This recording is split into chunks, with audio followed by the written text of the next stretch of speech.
Hello! So, I wanted to share my opinion on something I've recently become passionate about. This is kind of a review, but also mostly just me gushing about a video game I like. It might be one of my favorite games ever, to be honest. Maybe I'll convince you to check it out if you haven't already. I'll try not to spoil much. The game in question? Well, that's Signalis.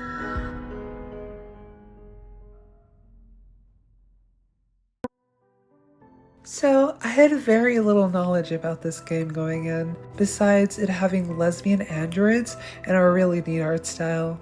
I'd seen some of the gifs being used around, but nothing about the actual gameplay or story.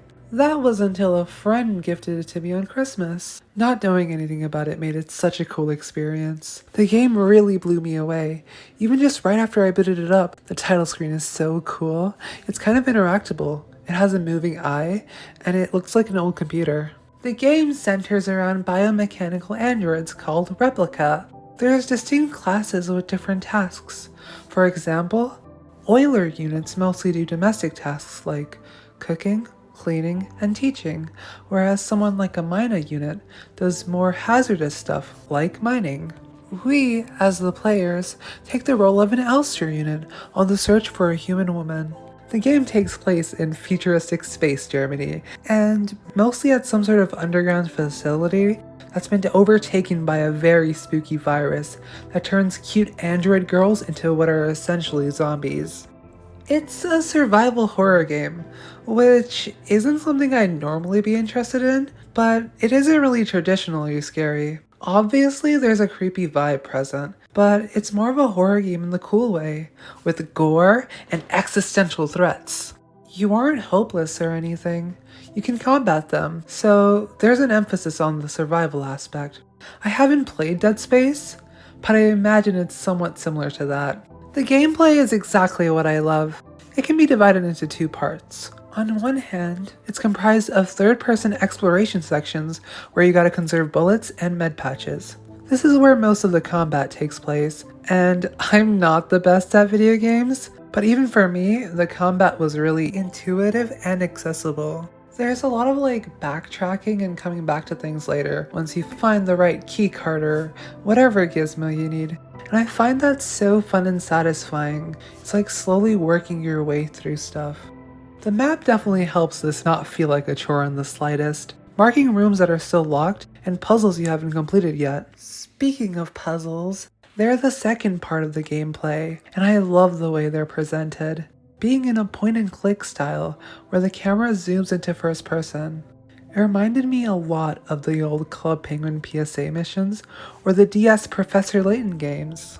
The puzzles are all clever, and some of them are pretty challenging, but they're all very fun to do. There's clues cleverly hidden all around. Which brings me to one of my other favorite things about this game, the lore!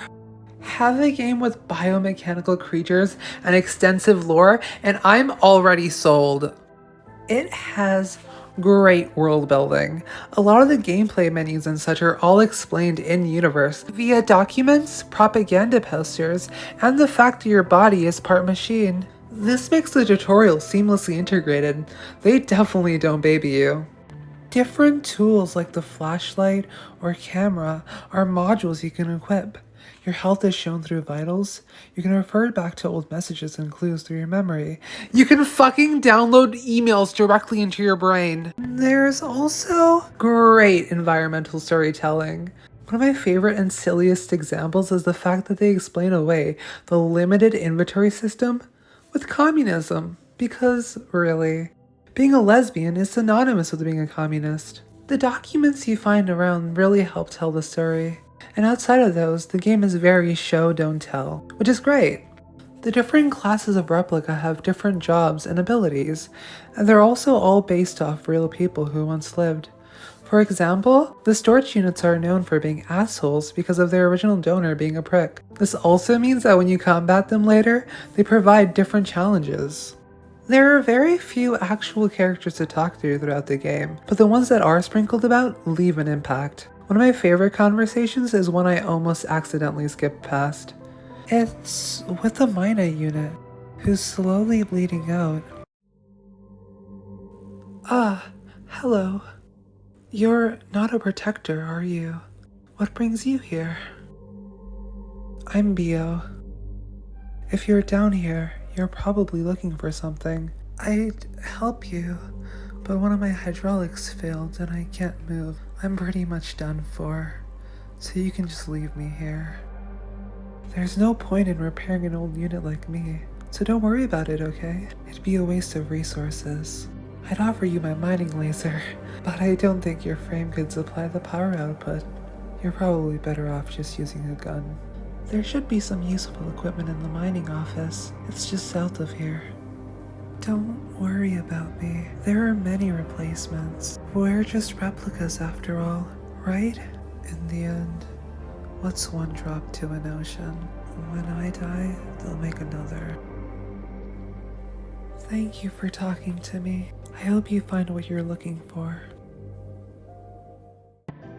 This conversation was really touching. It portrays the personality of the unit, and also the state of how replicas are seen and treated.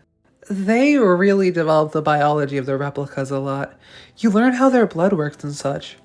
Basically, they have a metallic exoskeleton, which then has synthetic blood and flesh, which is then plated with even more metal. The blood and flesh is extremely toxic to humans too, which I thought was an interesting detail. Fun fact, they're all named after birds in German. Elster is the German name for a magpie. It's really neat how the zombies work too. The virus quickly kills humans, which are called gestalts in the game. But since the replicas have mechanical parts, they can survive it and become zombies. Their fleshy bits are all rotted and have cancerous growths bursting out of the metallic parts. For example, the Calibra units are psychics, and so they experience cancerous growth in their brains, which makes their heads balloon up. It's a really cool visual.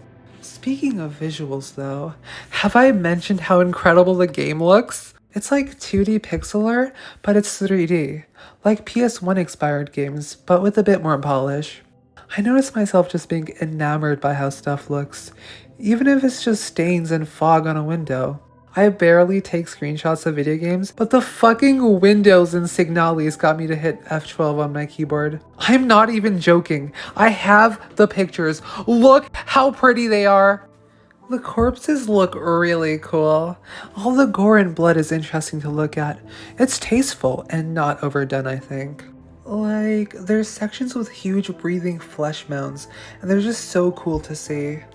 The visuals are complemented by the animation. The game is animated in a really cool way. The way things move is satisfying and it's nice to look at. Oh, and it has elevators. I fucking love elevators. Elevators are so cool. It has a proper one and even one of those paternoster elevators. You know, those ones that have like no doors and are constantly moving up and down. Yeah, those ones. The game has multiple endings, and they change based on several factors, including the obligatory secret ending. I got the promise ending, which I think is the nicer one, but I'll avoid talking about what actually happens in the plot in much detail, so that you can enjoy it for yourselves. So, I think that about does it for my passionate gushing about this game. I hope you enjoyed this video. I wanted to try out a new format, where I kind of just talk about something. I love more long-form commentary videos, so I wanted to try my hand at something similar. Something with script writing. The voiceover stuff is fun, but doing them consistently isn't that creatively fulfilling. So I'll definitely keep making them, but only do ones that I'm really proud of. I for sure want to do something for Signalis.